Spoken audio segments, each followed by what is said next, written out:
Churchill's wizards really come into play in 1940 when the whole of Europe has fallen to the Nazis and the invasion of Britain is about to take place. The Battle of Britain in this Paul Nash picture, fought over the skies. This was the last country left in Europe that had not been taken over by the Nazis. We had lost all our equipment. Britain was actually weak but had to pretend to be strong. It's at this point that deception becomes incredibly important, to pretend you're much stronger than you are. And so you have, beginning in North Africa, but also in Europe and in England, particularly towards D-Day, the invention of imaginary armies, huge forces. You feed this information to enemy intelligence to make them think there are forces that do not, in fact, exist.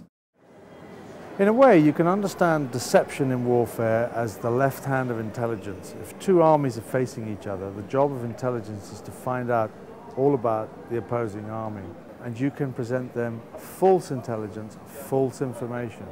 So it's a way of confusing or blinding, deceiving the enemy intelligence is an important part of warfare.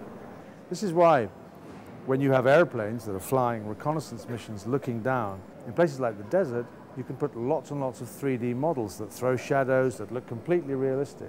So in the Western desert, where deception, British deception in the Second World War really came into its own, there was massive use of models, 3D models of tanks, of trucks, of tanks that could be turned into trucks and trucks that would turn into tanks. It was like switching with a 3-card trick or 3-shell trick.